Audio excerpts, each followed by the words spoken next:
Give me a child until it's 7 and I will show you the man.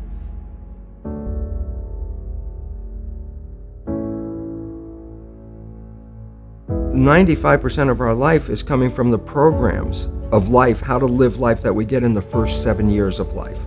The movie The Matrix is not science fiction. It's a documentary. Every human, and it's a fact, every human first 7 years is download a hypnosis. The brain of a child under 7 is in a lower vibrational frequency. When you put wires on a person's head, you read electroencephalograph, reading brain activity. A child below 7 has a lower vibration than consciousness. It's called theta. Theta is imagination. Oh, that's how kids play a tea party with mud pies, but to them it's a real thing. A kid rides a broom, it's a horse. That's theta, imagination. Theta is also hypnosis. And the idea is this: before you can become conscious, if you don't have any programs, what are you going to be conscious of? So nature makes the first 7 years. What kind of programs are required to live on this planet? I say, how do you get them? Theta is hypnosis. You just watch. You watch your parents, you watch your siblings, and your community, because you have to learn how many 100,000 rules. Think about it. Just to be a functional member of a family and a functional member of a community, there are rules. Teach an infant these rules. It's like, oh, you don't have to. First 7 years, they observe it and just download it. And then I say, well, why is it relevant? Because this is the unfortunate fact. 95% of our life, it's a fact, comes from those programs in the subconscious. Every day, only about 5% of their life are you using conscious, which is creative. 5%. So your life is being lived, even though you think you're living your life. Exactly, and you don't see it because it's called subconscious, below conscious. And the Jesuits, for 400 years, they were boasting. People didn't understand. They say, give me a child until it's 7 and I will show you the man. They've been saying that for 400 years because they knew 7 years was the program period. And 95% of your life after that will be whatever that program is.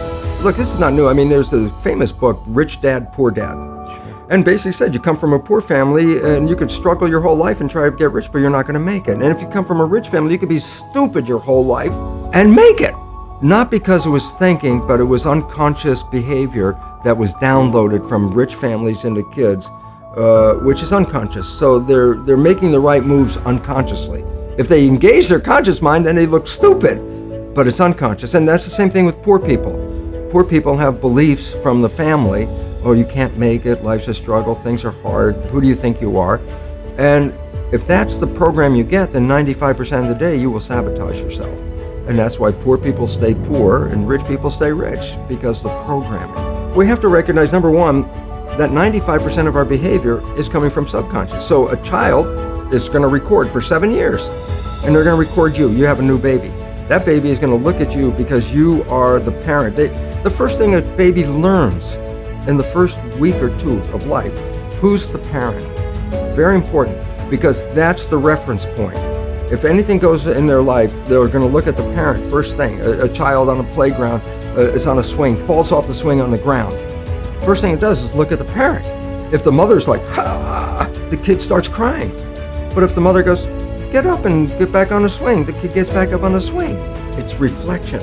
So you have to recognize a child is going to observe every move of you. Then you also have to recognize, well, hell, if 95% of it is coming from my invisible programming, I'm going to pass on the family pattern unconsciously.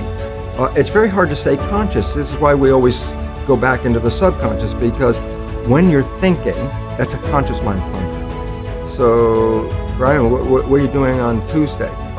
If I ask you that, the answer's not out here, it's inside. So the moment you're thinking, you let go of driving the vehicle because you went inside. I go, well, it doesn't mean whatever you're doing, you stop walking or driving a car or doing a job. Those are programs in the subconscious because you've repeated them over and over again. So the subconscious is autopilot.